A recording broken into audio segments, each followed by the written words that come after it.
if you don't give your money purpose, you will always wonder where it went. It's people who are decreasing the power of their salary because the debts that you are all taking, it's debts that are not making money for you. And then somebody goes and take debts that are making money for them, which means your salary is becoming stronger and stronger. I mean, there are people who even started rental company before they buy their own house.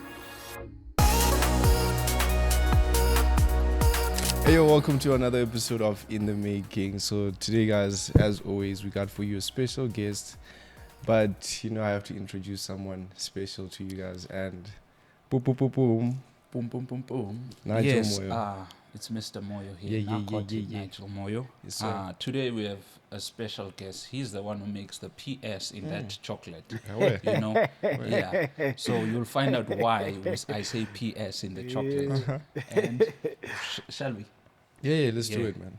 Mr. Percy Single. Oh, thank you so That's right. much. Thank you so PS. Welcome to the podcast. You said something I didn't think you would say because I used to like, when I was still young, I used to like PS Yeah. just because of that. Oh, that PS. So I caught it right there. Okay, so Mr. Percy, we brought you here today intentionally for a purpose. And we wanted you to teach us a little bit on property. So my first question for you is, Yes. if you were to start your property journey all over again from scratch, Yes. knowing what you know now, Yes. what would you do differently? Oh, okay. No, that's a good question. Okay. I think because when I started with my journey, it was not a journey about investing. It was more about a journey of saving money. Okay. So I spent years just saving money without really investing, which is I don't know if I can say it's good or bad because I was not wasting money, Yeah. but I was not investing. Yeah. So I was still managing my money well and I was saving it, but I was not investing. Maybe I could say one of the things that I could do better is to start early Okay. into investing, not just to save. But in the country that we live in, the challenge is the issue of funding, that you struggle a lot to get funding. Yeah. So I had to raise my own funding through my savings. So it was more like I'm looking at my salary, I'm saying I'm going to fund my investment journey using my salary. So that's why I had to save for a number of years before I started investing. So that's one of the things that I could say. Starting early, it's a good thing. I mean, I feel like there are a lot of things that can be a catalyst in your journey. Okay. And one of them, it's age. I mean, having a younger age or starting early, it's a benefit. And that's why we go around to different universities speaking to the students so that they don't make those mistakes when they start working. They can be able to start early as soon as possible because it takes time to recover. If you make a lot of mistake when you start working, it will take you years to recover. It's possible, but it will take you a long time. That's why when they say when you talk about catching up, it's like you are doing something in a wrong way for a long time, and then you realize that now I need to catch up, which will take you some time. So that's why we invest a lot in university, talking to them to say they have to start as early as possible because age, it's a catalyst which can help you to put you in a advantage. Yeah. For someone also who's in university, how can I close my ears and focus? Yes. Because you're home nut, it's nice out there, and as fast just put in 8K, man. they're like, Yes. let's go, it's a Friday. Yes. And I'm also looking at I need to invest, Yes. but also I need to also have fun. Yeah. So how do we? Oh, okay. No, that's important. And when you are talking, I'm thinking about a Bible story, at David. To say while he was still young, he fought a lot of enemies while he was still young. So even when he went to fight Goliath, he was like, I've already killed a bear, I've already killed a lion, which shows that he had done a lot of things while he was still young, so that when you become old, you can live as a king. So it's very important to understand that when you say, I'm going to start as early as possible, you are trying to make it so that by the time you are old, you are living in a comfortable space. You are not in a situation where you are like, now I want to correct my mistakes. You are not in a situation where now the challenges that you are meeting financially are even causing you to look for solutions. So you are avoiding a lot of those mistakes to say, like, if I start early, and then if you can just take let's say 5 years from the time you start working, you say, I'm going to invest as much as possible, so that in the later stage, I don't have to put more effort like the way I'm doing now. It's like, I was talking to somebody, I was like, I used to hate going out because it used to inconvenience my budget. So for years, if you are a friend of mine and then you say, let's go out, I will refuse to say, no, I'm not gonna go out. And then it was very important for me to do that for those years, so that it reached a place now when if somebody say, let's go out to Arte BS now, it's no more a issue to go there, because I've invested in something that generates money that I can be able to spend on those kind of things. So I feel like it's important to say, in the first few years, invest as much as possible, save as much as possible. And then over the years, you will have to have a balance where you say, I cannot just reinvest all the money. Let me spend a portion of the returns of investment into myself. Like, if you are making money, let's say you have a salary of 10,000, and then you start a side business that is generating 7,000. You can reach a stage where you can say, at least from the 7,000, let me spend 2,000 on myself. Because it's not even part of your salary. You are not eating your salary. You are eating from the returns of investment, which is what I did. I didn't get a chance to enjoy my salary a lot in the early stage, but now I have a chance to enjoy the returns of investment, because from my properties I make ×2 what I make from being a civil engineer. So now at least I've got that cash flow that I can be able to spend on the things I like. So I feel like it's important to say you are not abusing yourself when you invest as early as possible.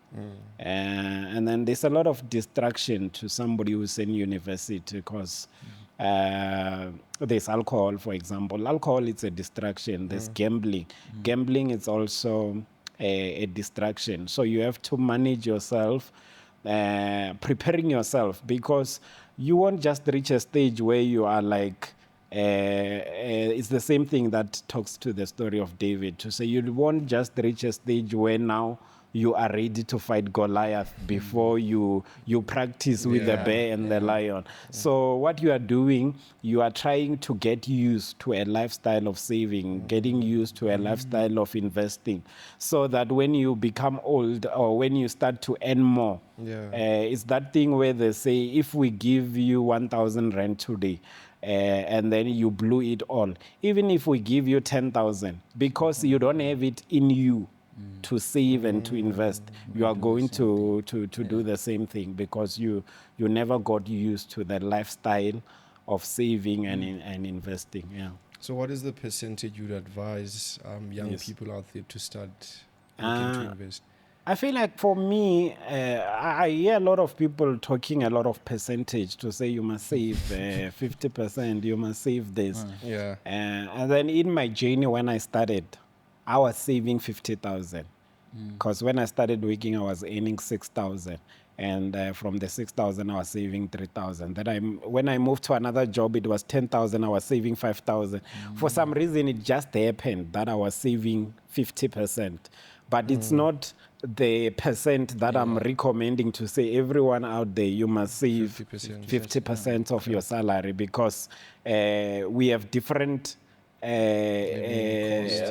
expenses as people. So it's very important for you to just start. What I recommend the most is that start doing it. Yeah. It doesn't matter the percentage. If you can do 10% now, it's fine. You are getting used to the lifestyle of saving and investing. And then over time, you will be the one to increase that percentage to say, I've been saving 10% for some time. Yeah. Let me challenge myself to go for 15%. Then that's when you will grow and grow and grow.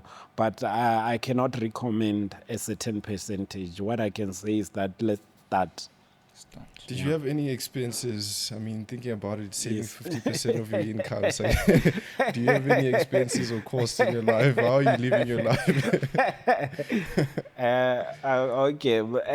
I think one of the things which is shocking with my story is that today we are in 2025, and then we are looking at 6,000 of 2010 with the eyes of 2025, Okay. and it's not the same. Okay. It's not the same. So there's even calculators now where you can calculate to see what is the value of that 6,000 today. Yeah. Yeah. And then when you do the calculation, it's close to 15,000, the value of that Oh. 6,000. that 6,000. So Okay. it's like you today, if you are earning 15,000, can you be able to save 50%. 50% of Yeah, that most money? definitely. Yes, yes. But when we are talking about expenses, because you say, did I have any expenses? The expenses that I was having, they were very minimum, because the first one, it was the expense of accommodation and food. Those two were my main Okay. expenses. Transport. Transport, the company gave me a Bantam. You see Bantam, the yes, Ford Bantam, yes. Okay. So they gave me a car with a petrol card Oh. to say, because you are working on a site, you are doing civil engineering work, this is the car you'll be using. Okay. And then it was even more like a miracle, because when I start talking to the management about the car, one of my colleagues came to us. She was already working in the company. She was like, the company policy doesn't allow a student to be given a bag. But I was given Okay. I was given a bag. miracle. So that expense of traveling cost was removed. yeah. And then if I can remember, I think I was paying something like 1,750, if I can remember proper, around that time. That's how much I was and the 6,000 at that time, it was not taxed. There was no tax. That amount was too little to be taxed that time. I think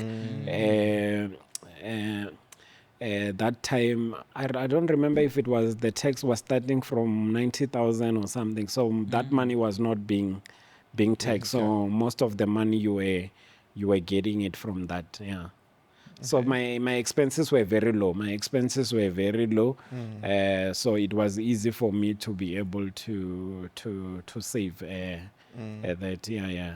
How were you able to have such discipline? How were you able to be such disciplined with your Yes. money at such a young age? I think the advantage that I had is that I started to hear about money while I was still young. So I already had the information. And then when I started working, it was the issue of saying, implement that information that you know. Okay. So from the first month of working in 2010, June, I started saving. And then that time I was saving. I still have a screenshot of those days, of my savings in those days. Even the stamp of FNB, Yeah. it was not the one that they are using now. It was the old stamp. Yeah. So I still have all those records of what I was doing then, but it was because I already had the information, which information is very important. But it's not the issue of information only, it's the issue of implementation. Okay. Because there are people now that goes and buy my book. and then you find after you read the book, you are not doing anything. Obviously, you won't see results because the book, it's not a magic. You have to be doing something to say, I'm going to implement this book. After reading this book, this is what I'm going to change in my life. So I feel like it's very important for us to combine the information with action to say, what can I do? So most of us, we have the information, but we are not doing anything about it. So what were your goals? Because I feel like, I believe that if you have a goal, then that's when you're able to say, okay, this is what I can do to implement. These are the principles that I'm going to use to implement. Today I feel like I'm answering with scriptures. I'm answering with the Bible. That's okay, There is a scripture that says young men must see vision. I feel like it's very important for a young man to have a goal, to say, this is what I want to achieve in my life. Okay.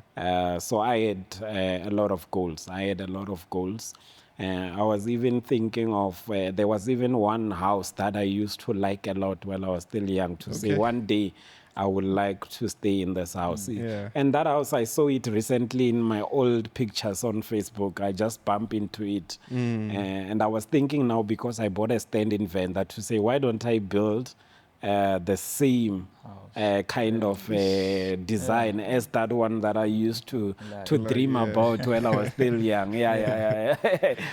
So I used to be that person with a lot of dreams, a lot of goals, and then I will make sure that I work towards the goal. But that hasn't changed. I feel like even now I'm that person who every time when every year that I go to, there's always something that I'm working towards. There's never a year that is just passing me by without me having a goal to say, my goal this year is to do this. So I've always been goal oriented. I'm that person who's always having goals and working towards something. So for people looking to buy their first property, what does a good property look like? Oh, yes. I feel like it's a very good thing to buy a property early, because property gains value most of the time. It's not always the case, because I've had people who will inbox me to say, I bought a house in 2020. I'm trying to sell it. When I check, the value of that house hasn't increased.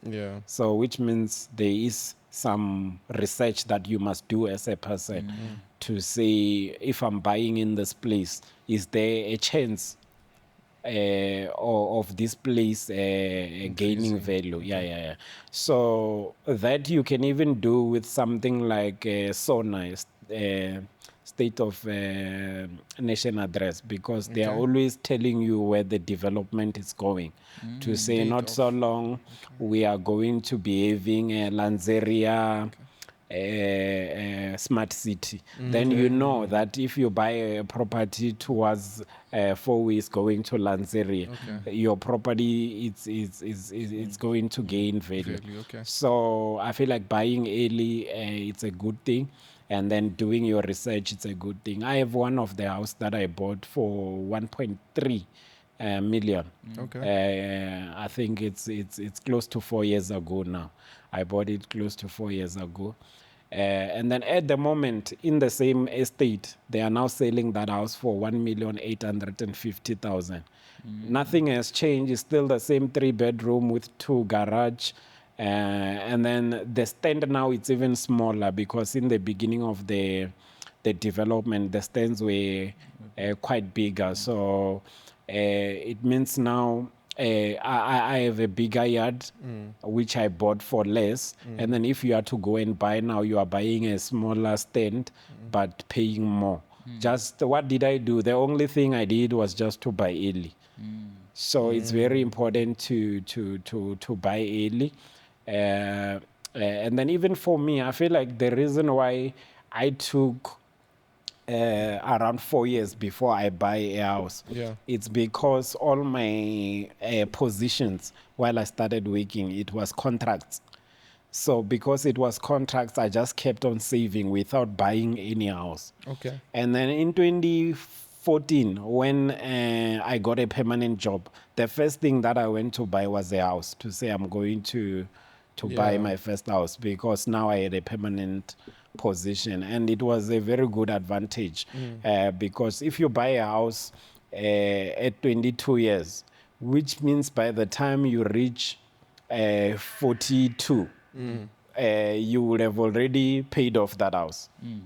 At 42. At 42, you have a paid up house. You didn't even have to pay extra on the bond. By just buying early, you put yourself in an advantage. And if somebody, buy the house in 43 years old, then even if you, let's say you buy in 47 years old, it means by the time you reach pension, you are still paying for your house. And then you can even use your pension to settle the house, which is not good. The money that was supposed to help you to live going forward, now you are using it to pay a debt just because you bought late. So I feel like there is a very good advantage of buying a property early while you are still young, so that you can finish it as soon as possible as well. Yeah. So where can the youth research about, besides Sona and SOPA? Yes. Where can they research about property to gain advantage? I think these days, even the YouTube, it's a good platform to find more information. But besides that, there is a lot of seminars now, which you find there are seminars for property. Those are the things that you should be going to so that you stay up your desire to venture into such kind of investment. Because if you start going to property investment at 20 years, obviously you are going to make your decision as soon as possible to say, let me start investing in property. Yeah. What do you think are the common mistakes that people make when it comes to investing in property? I feel like one of the main mistakes is that people buy property without doing a research. Then you go and you buy a property, because these days there's a lot of development around here. You find a development is selling a house with a stand of 140 square meter, for example. Okay. When you are staying in that house, it might be okay. But if you decide to say, I'm leaving this house, I'm going to buy a better house in the few coming years, then that house, you can't use it for investment because you don't have enough land. The land is too small for you to even do an investment in it. Okay. So I feel like people just buy without doing investment. It's just that issue of saying, now I'm working, let me buy, but you don't really do proper research. And sometimes the people that do research, you find already they are doing research and they are coming to ask you for advice, but they are not willing to take your advice. It's like somebody asks you for advice, but they've already made up their decision to say, I'm buying this. Whatever you say, just say it, and then I'm buying this, which is some of the challenges that I see. Because you can see somebody making a mistake and you advise them to say, don't go for this property.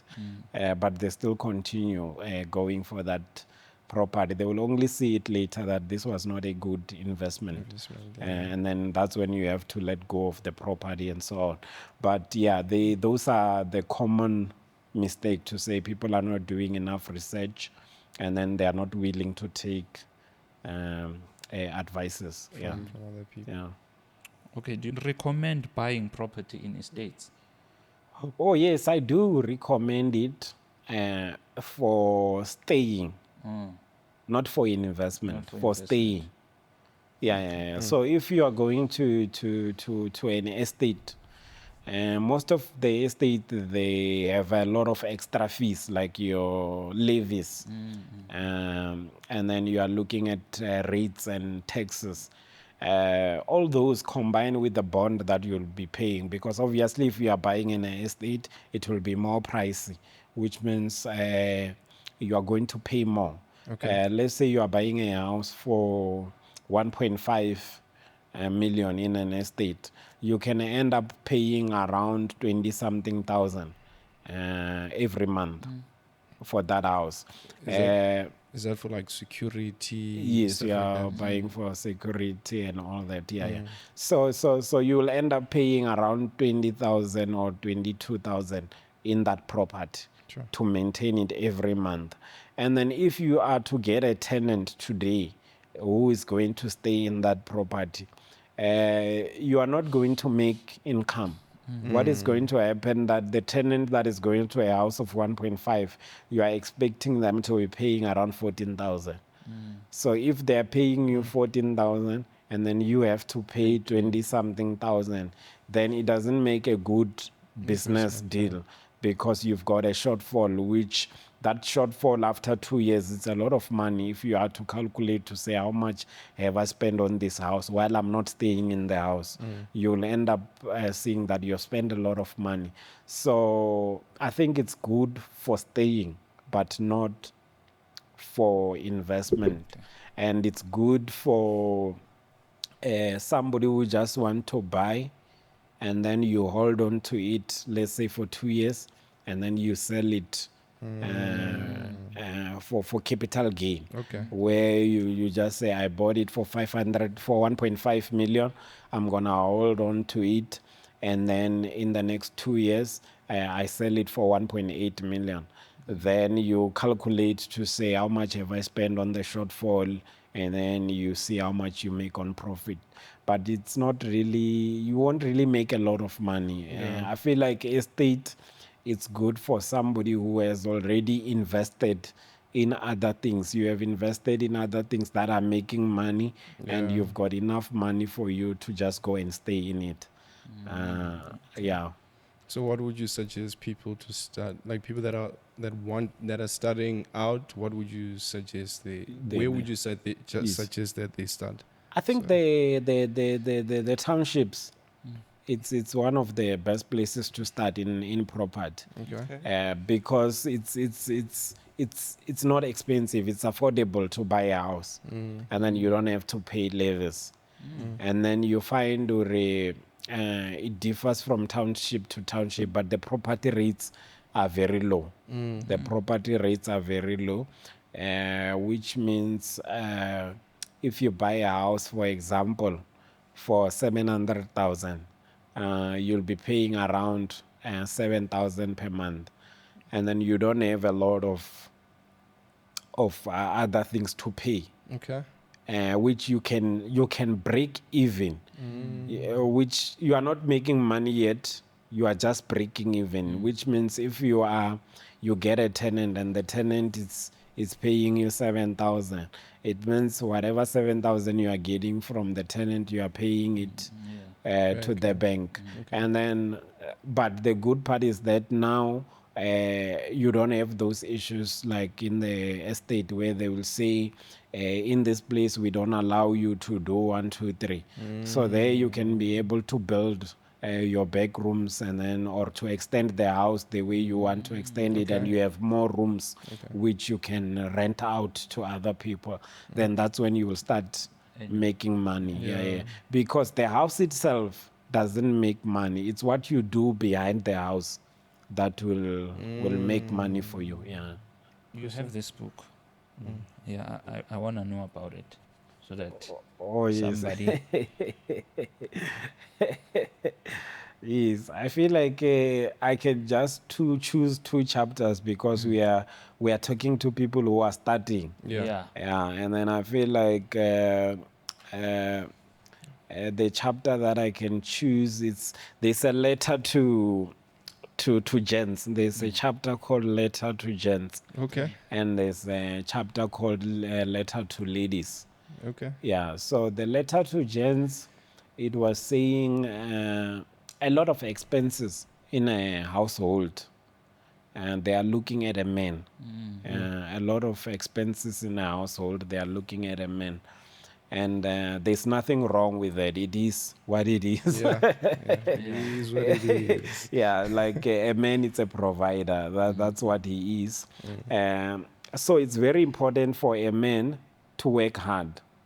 If expenses are looking at you, then you have to work hard.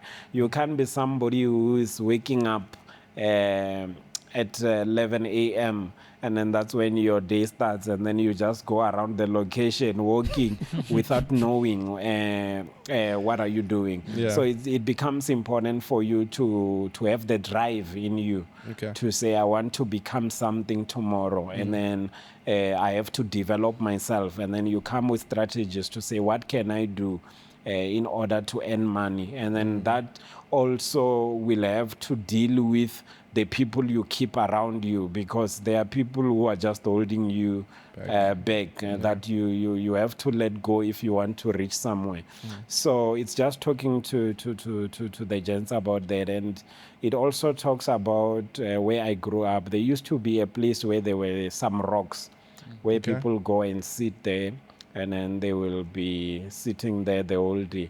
And then when I was still young, I told myself that I'm not going to sit in those rocks, because where I am going didn't want me to sit in those rocks. So it's about where are you going. Sometimes discipline comes from where you are going, because if you know where I'm going here, then you won't waste your time on a lot of other things that are going to distract you, and you end up not being able to go where you want to go. So it's just talking to young men to say, let's have dreams, let's have goals, and let's have visions. Let's see visions, and let's work towards there. And then the letter to the ladies is just talking to the ladies to say, you can't just be happy by sitting in somebody's car and then you are a passenger. And then, I mean, there have to be something of your own, which you say, I'm going to develop myself and become something tomorrow, so that a relationship doesn't become a form of income. A relationship, it's just a benefit, but it's not a form of income. If you stop a relationship today, you can still eat tomorrow.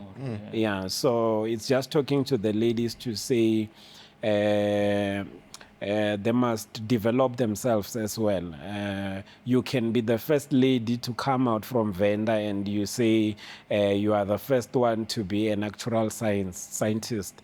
You are the first one to become 1, 2, 3, which are great things, which there's nothing which is stopping you from becoming all those things. You have the same potential as everyone else, and then if you work on yourself, you can become something great tomorrow.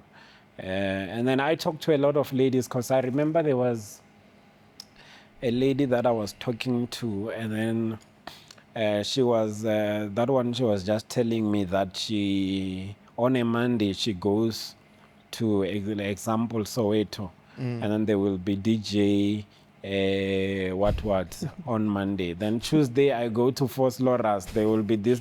It's like she's just moving from one establishment to another throughout the whole week. And then I'm thinking, this person, where do they get time for self-development? Because all your time is in pleasure. And I feel like a person is more like a two-pot. It's like a two-pot, where one pot it's for self-development and one pot is for pleasure. So you need to balance the two.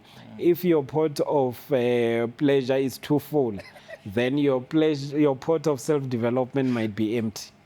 It will be. Yes. Yes. So why did you write this book? What triggered you to say, I'm writing a book like this? Yeah. What happened is that I was just living my own life, making financial decisions, and then I was building the property portfolio. And then the people around me, they were the one who were asking me, how are you able to do 1, 2, 3? Then I started sharing with them to say, this is what I'm doing. I've been saving from 2010 and then that's when it started, the issue of sharing on social media. I started sharing my journey on social media. Then when I'm sharing my journey on social media, we started hosting seminars. where we were doing live seminars, and then we will go all around teaching people about how to manage your money. Yeah. And then from going to different seminars, people will come to me after the seminar and say, where can we get more information about what you are talking about? And remember, for me, it was not the issue of saying I read a book. I didn't read a book for me to start. I heard about finance from church, and then I started implementing it in my own life. So now I had to write about my own journey to say this is what I did, how I did it, so that when a person wants more information, I can say just get a copy of my book, and then you will learn from the book. Yeah. So that's how I ended up writing a book. But I never planned to say I'm going to be an author one day. Okay. I feel like it was popular demand, and then I gave them what they needed. Yeah. So how do you define success? I feel like success is different from one person to The next. to the next. But I feel like the best way for me to explain it is to be in a place where you have a choice.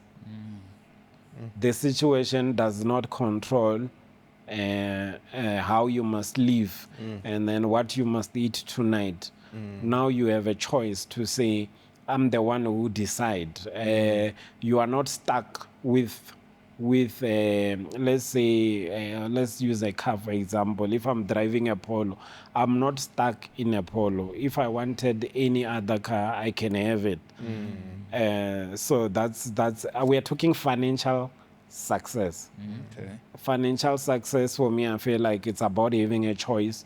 If we decide now, we say let's go to Durban, it doesn't take us 2 years to say let's save up. We are saving up to go to Durban. You have a choice to say no, let's go, and then you go by next week. You are there. The freedom, So that freedom, it's what defines to me financial success. To have the financial freedom. Yeah.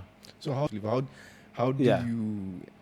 Yeah. how do you have that mindset to say, you know, I'm not gonna allow The anything noise from external, outside. Yeah. to define who I am? Yeah, no, that's very important. That's very important, because usually the community judges you based on what you are wearing and then what you are driving. And then it's the reason why a lot of people make financial mistakes, because you want to keep up with the expectation from people. So for me, from the younger age, I've been that person who says, this is the goal that I want to achieve. If I have to ignore everyone else who's making noise so that I can achieve this goal, then let it be so. So I feel like a goal has been one of the things that assisted me, because I always have a goal. Okay. So instead of me trying to please other people, let me focus on this goal and meet it. Yeah. You know what I'm thinking about is Yes. from hearing what you say and listening to also what other guests have taught Yes. us, is that Yes. if you don't have a goal, Yes. clearly you don't have any direction Oh, of where yes, you're yes, going. yes. So you need to have a goal, and you need to have a vision of where exactly you're going, Yeah. and that will then foster other things to put you on that line. path. No, it's true. It's true. There's even a saying. I think that saying says, if you don't give your money purpose, you will always wonder where it went. So you need to have that goal to say I'm working towards that. Yeah. And then it will help you to stay disciplined. It will also help you in a lot of things outside then. Yeah. Okay. So, okay. Wait, Yes. did you have any black takes growing up? And so now, bro. I've never had what we call black tax, the way that people have it. Like, okay, for me, it was like my mother was a cleaner for 15 years. And then when she was a cleaner, the church started a school, a real school, like a school, the church where she was cleaning, because she was cleaning in a church. So Monday to Saturday she was cleaning, and then Sunday there was a tuck shop in the church. She was going there to sell in the tuck shop because we attended church there. Okay. So my mother was more like in the church the whole week because they work Monday to Saturday. Sunday it's church. She's selling in the tuck shop. Then when the church opened the school, they made her more like a junior teacher. Like you are more like there was a supervisor and a monitor. They made a monitor where you are monitoring the kids there and so on. And then I think that gave her an idea to say she must go to university and do a real degree. And then she decided to go to school, to University of Venda. She got a bursary called Funza Lushaka. She went there and did teaching for I think 4 or 5 years. And then she graduated. Then when she graduated, because she attended using that bursary Funza Lushaka, they say, no, you cannot continue working in a private school. If you were sponsored by Funza Lushaka, you must work in a government school. So 2010, she was starting to work in a government school, and then I was starting to work as in service training as a civil engineer. So the same year, she started, I think, early around February of that year. Around June of the same year, I was starting to work. And then maybe she's earning, let's say, 22,000. I'm earning 6,000. So there were, and I was the younger child. So there was no need for me to give her any money from the 6,000 when she's earning 20-something thousand, which means for me, Black Tax has been that thing where I volunteer to say, for this year, this is what I'm going to do for her. And then I can rather save and say, okay, I'm saving in November, in a birthday, I will do 1, 2, 3. So it's me deciding to say, I'm going to do it that way. But obviously, I have my own expenses, which are different from somebody else out there, because Black Tax is just an expense. It's part of your expenses. So I have my own expenses, which I'm managing them. You have your own expenses. You just need to manage them. What qualifies someone to afford a rental property beyond just having a salary? I think there's really nothing much, because if you have a salary, you can get a property easily, which means you don't even need to have your savings. You can. I mean, there are people who even started rental company before they buy their own house.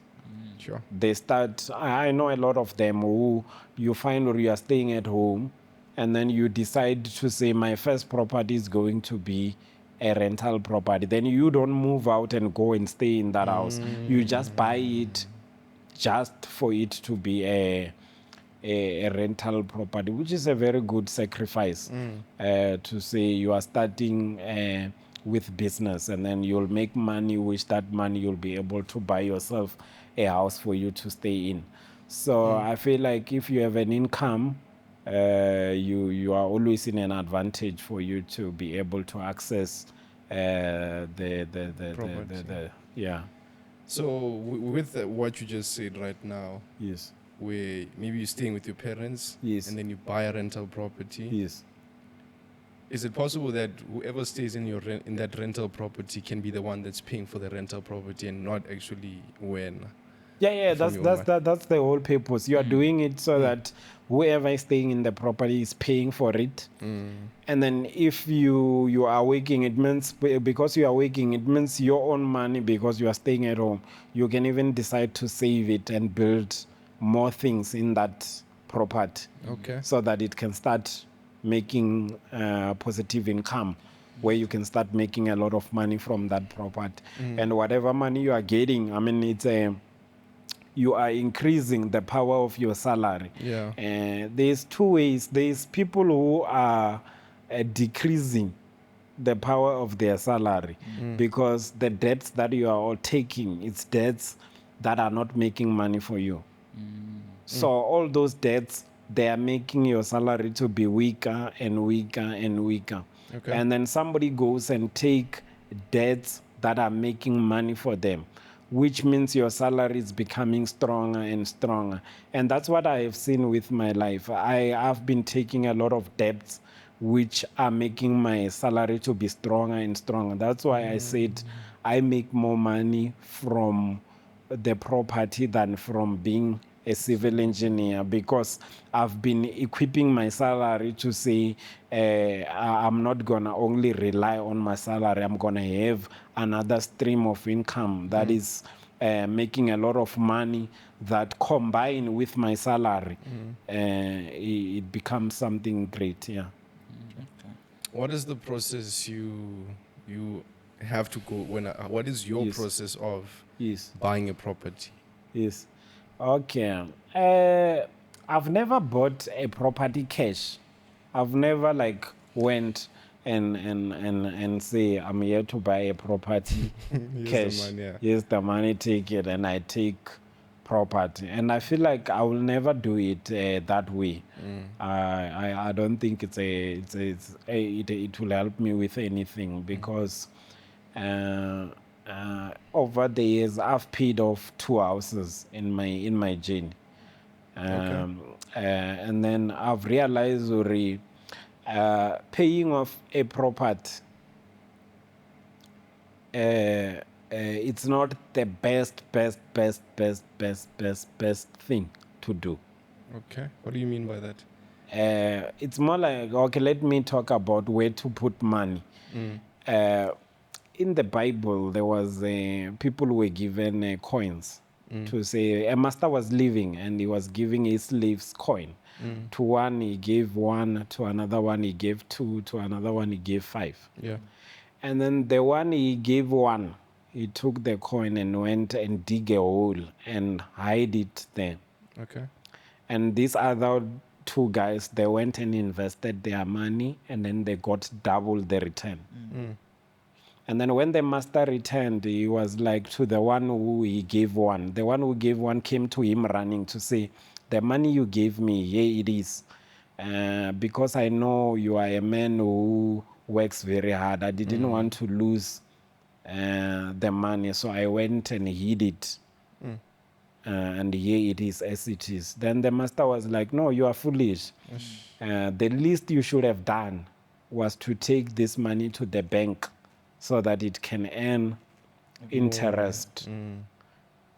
So it tells you that the worst place to put your money is under your pillow, somewhere where it's not making Multiplying. profit. Yeah, that's the worst one. Then after that, then it tells you that the second one, it's definitely the bank. Because the bank is, you are making interest, but there's also inflation. So now it's a fight of inflation against interest. And then, which means you are just balancing your money through inflation. Yeah. You are not really making money. Okay. Then it becomes the second place to put your money. Then the third place to put your money is in a debt, which is where you pay off a house, which it's better than putting it in the bank, but it's not better than investing it somewhere. So the best place will be to invest it, to put it somewhere where it's making money. So if I have $1 million today, instead of me settling a debt, and then I save myself from paying 10,000 per month, let me use this $1 million in an investment that will generate, for me, 1 million rand. If I was to build units, the quality of the units that I'm doing, it takes me 100,000 to do 1 unit. So if I have $1 million, I can do 10, and from 10, I can get a rent of 3.5 from each unit, which means I can get 35,000. So instead of me putting it in a debt and then I don't pay 10,000 rand. Why don't I put it in an investment? I make 35,000, and then from the 35,000 I can take 10,000 and pay that debt and still remain with a profit. So in investment is always the best option to put your money. Even if you are thinking of the next generation, to say I want to leave my kids with something, if you leave them with money, within time they will have wasted that money and they won't know what they did with that money. But if you put it in an investment, they can go forward with the investment. Yeah, so I feel like the investment is the best place to put money, but there's nothing wrong with putting it, closing your debt. Yeah. So you can Closing your use debt. that debt to buy to make investments. Is that what you're also saying in a way? 'Cause I'm thinking No, I about it was from- saying instead of you using 1 million to pay off to settle a debt, you can use it to start a business that will generate money. to pay the And then debt. that money the return from the investment can be able to afford that debt and leaves you with profit. For example, if you were to buy, instead of buying a car, Yes. and then of course now after you Yes. bought the car you have debt. Yes. Instead of now when you get the million, you settle that debt. You rather take that million And put it venture into a investments, and business. then those Yes. investments will be paying for. Correct. So Yeah. I'm gonna ask you a popular question, which Yes. a lot of people were asking me on my on my TikTok, Yes. and that question is, what Yes. would you suggest a person buys between an investment property Yes. first or a Polo Vivo?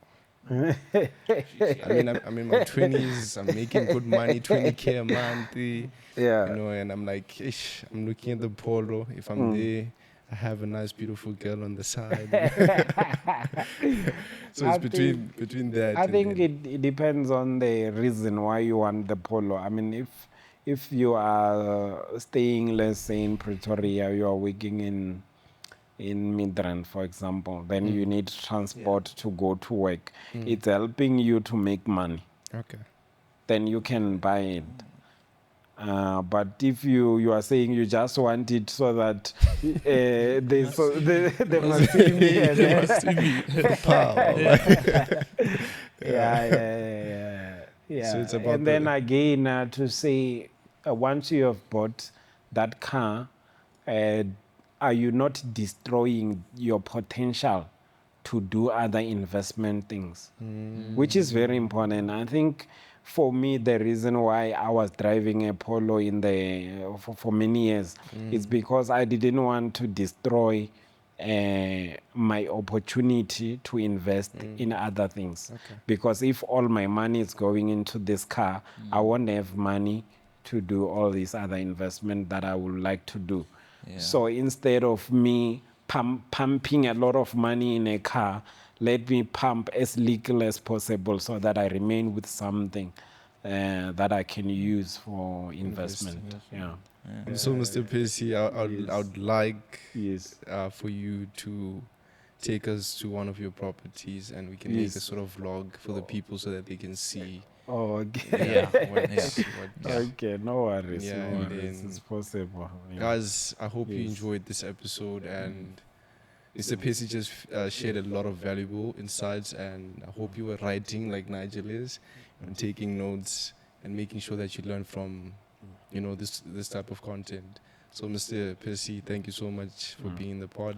No, thank you so much. Thank you so much for the Yeah. invitation. Yeah. Also, young man, thank you so much for being Thank you, sir. Thank you.